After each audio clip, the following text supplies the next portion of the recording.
Welcome to One Word a Day. I'm Sophie, your pilot into the universe of Chinese. Let's continue looking at lookalike Chinese characters. And today's, well, if I have known better, I guess I should. I should have known better to place this episode on the V-Day because this is about love. And I think it's illuminating when we unpack how Chinese construct visually the concept of love. So it's called "ai." It's pronounced as "ai." And okay, Chinese as people, as culture, very difficult to use this "ai." We can write it out, but it's very difficult to put it on our lips. We don't say "I love you" that much. It's tough. Only when I came to America and adopted this local culture that I was able to express, can put that to my words. So tough to say, but Chinese do have such concept. What is love? So now through the past few days, we already know the top here means hand. And then we also kind of know from the character of shou that we talked about yesterday, this receive. We have the hand on the top, we have the hand from the bottom, and then we have the space separator, right? And then what is this? How to construct this? If love is about a give and take, right? We have two hands there, kind of, give and take, doing that through a space. Then what is the middle there? All right. Turn out there are quite some transformations on this character. To make sense, I always go to the first standardized version made by Xu Shen. It's totally his personal project. And we were later days able to get back to what he sorted out and put it as the standard version. That is what we are looking at right now here. And you can see here, if you remember how the hand on the top of the frame expressed like this is a totally different thing. And also at the bottom, it's a totally different thing. It's not a hand symbol. And I find it along the history, along the evolution, somebody decided to switch out the foot symbol with a hand symbol.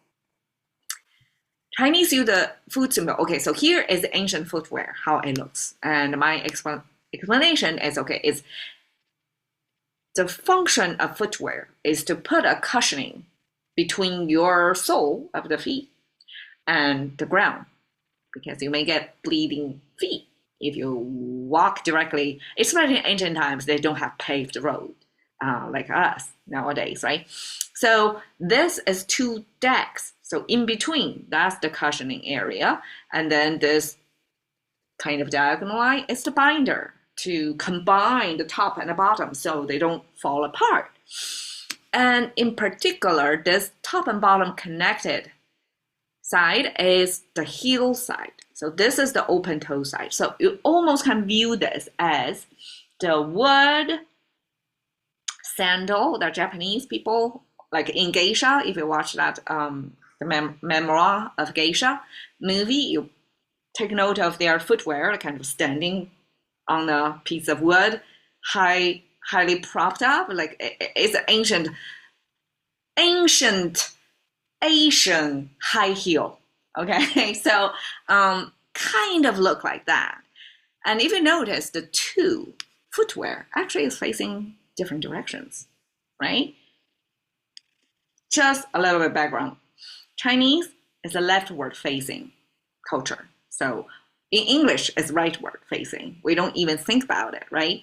The arrow of something going bigger, number going bigger, time going further, down, future, pointing toward the right. That's default direction. Everybody does so without thinking. Chinese, the opposite. So here you see the bottom footwear is facing forward because the toes is facing toward the left versus the top one is facing the other way. So the two shoes represent two people, right? We only show the shoes before we show the whole figure. How interesting, right? That's almost like a movie. Like they're telling the story of a man and a woman well, supposedly, I mean, ancient times, probably people are not really thinking all kinds of DEI situations, but two footwear in opposite direction and a camera just placed on their feet, I would say. Okay, now this wrapper, I would regard it as a separation of public and private space as well. Kind of like a show imagery. We have the separator and then you have the hand inside and outside. Or like even last week, we have that June as this arch, and then you have this coming inside concept. Now this is the separator, and then we have here, what this looking thing? It looks like a fly, a bug, something. It's the ancient Chinese version of heart. So Chinese portray heart as a pump, right? Have a tube coming, tube going out, and then the third tube power the pump itself. So it's kind of like that, except that this tube kind of going out and back in there. So it's one of the versions of Chinese heart rendering. And heart, of course, is in English and Chinese as well, we use that as an emotional and a cognitive representation of our internal wiring, how we are processing information or feelings. And the feelings is part of information, okay, kind of information. So we have the sense of space, the boundary of me versus you. So now we have these two parties walking toward two different directions, and then they kind of meet on this boundary line, and then there is a heart pumping in the middle. And that's a Chinese definition of love. It's almost like two people walking their own path and somehow meet in the middle, and they created this boundary that kind of separates one person from another person, because if you can see this boundary, the two footwear symbol is on either end of the boundary. So they're not exactly in the same space. So one is from some other household. They don't come from the same bloodline, luckily, right? And then there's a heart involved. That this is not just transactional. This is, you have your heart put in there, your vulnerability and all that. So that's a Chinese heart definition. It involves two parties, involves boundary setting and your emotional and cognitive processing of information. So you can see then traditional Chinese still retain the heart in here. And traditional Chinese have this walking symbol at the bottom.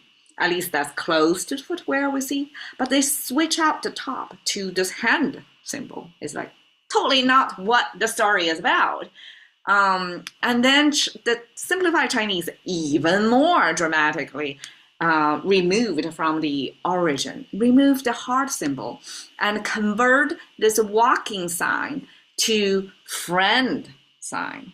So Chinese, contemporary Chinese, almost like you're kind of scratching this three-finger hand symbol, scratching down on your friend, something like that. It's hard to explain.